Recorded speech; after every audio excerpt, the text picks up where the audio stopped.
rumput nggak? Atau sabuk pantai mungkin?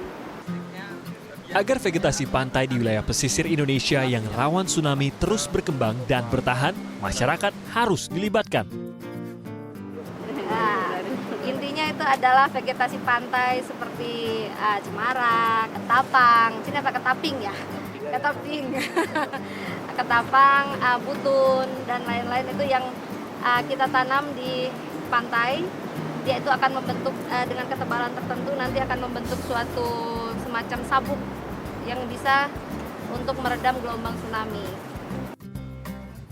Seperti yang dilakukan Kementerian Kelautan dan Perikanan yang merangkul masyarakat dengan melatih mereka cara merawat vegetasi ini hingga tumbuh mandiri dan menanamkan pengertian akan pentingnya vegetasi ini bagi mereka. Saya berharap ketika program PDPT misalnya atau Green Belt yang kita lakukan pada tahun 2013 ini sudah selesai, kita dorong supaya ada rasa memiliki dari masyarakat itu sendiri sehingga mereka punya mekanisme, punya kesadaran sendiri untuk melanjutkan program ini. Dan tentu saja kita juga berharap aparat pemerintah di level desa, level kecamatan, bahkan kabupaten tetap peduli terhadap program ini sehingga mereka bisa meneruskan meskipun pemerintah pusat sudah tidak lagi memberikan fasilitasi. Proses pengembangan vegetasi pantai ini sebenarnya cukup mudah. Yang harus ditentukan adalah lahan penanaman yang ideal dengan lokasi yang jauh dari permukiman penduduk dan berjarak 100 meter dari pasang tertinggi pantai. Kemudian menentukan vegetasi yang akan ditanam. Dibandingkan vegetasi pantai lainnya, cemara laut cukup populer. Selain mempunyai daya tahan yang baik, dengan akar yang cukup kuat, pertumbuhannya pun cukup cepat. Terlebih cemara laut yang telah tumbuh tinggi menambah keindahan pantai dibanding vegetasi lainnya. Tahapan kegiatan dalam penanaman vegetasi pantai, kita awali dengan satu adalah membuat lubang ya.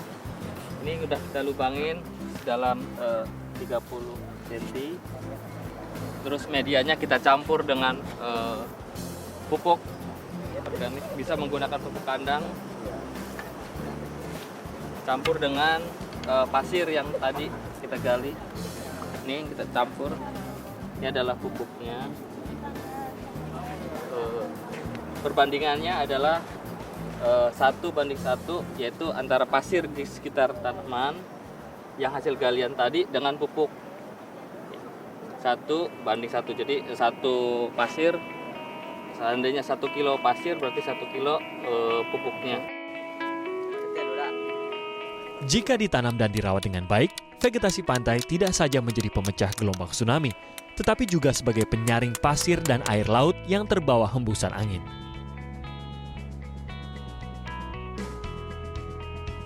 Dan secara alami, pasir yang tersaring akan menjadi gumuk dan membentuk dinding kecil yang dapat menahan luapan air pasang.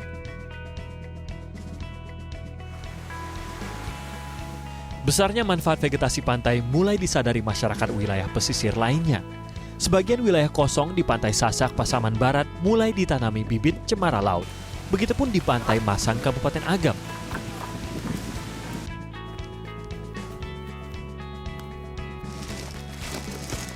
Kabupaten Pesisir Selatan turut mengembangkan vegetasi di Pantai Suranti.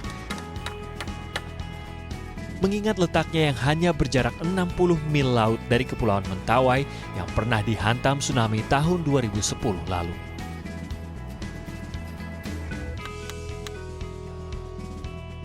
Dengan adanya ini tentunya ini akan sangat bermanfaat bagi masyarakat kita. Karena pohon cemara ini banyak fungsinya ya. Pertama, dia akan bisa menimbulkan gundukan pasir baru sehingga ini bisa mengurangi abrasi pantai. Kemudian tentunya juga kandungan CO2. Dan kalau dia sudah besar, dia bisa menjadi benteng. Nah, itu yang kami katakan tadi, benteng kalau seandainya tsunami itu terjadi, ini adalah penyaring utama dari gelombang yang datang yang menghantam dari Mentawai akibat dari patahan kedua gelombang ini, sehingga kalau memang hampir di seluruh pantai kita yang ada di pesisir selatan dengan panjang 234 km ini ditanami dengan tumbuhan termasuk salah satunya cemara laut, tentunya ini akan mengamankan jumlah penduduk yang jumlahnya 8.000 jiwa tadi.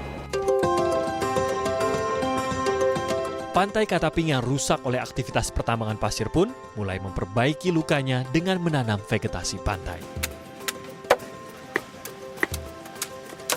Namun mitigasi tsunami tidak hanya mengandalkan program Greenbelt semata. PDPT adalah program pengembangan desa pesisir tangguh yang juga dijalankan oleh KKP. Program ini bertujuan mengembangkan infrastruktur, mulai dari pondok informasi, jalur evakuasi, hingga jembatan penyeberangan. Sekarang ini di negara kami, negara Sumatera Barat, itu sedang dilaksanakan kegiatan PDPT, itu membangun jembatan dengan dana 42 juta. Itu sangat bermanfaat untuk masyarakat kami dan juga negara kami.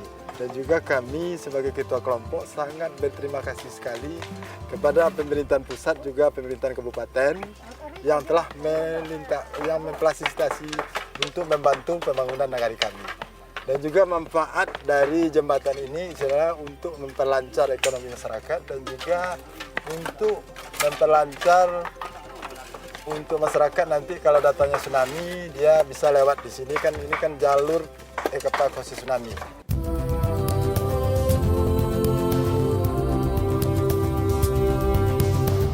Mencoba menyelamatkan pantainya dari abrasi, pemerintah Provinsi Sumatera Barat turun tangan dengan membangun tembok beton di pantai. Di pantai Muko-Muko, abrasi telah merusak jalur lintas pantai barat Sumatera. Pemprov Bengkulu pun akhirnya mendirikan tembok beton di sepanjang garis pantai.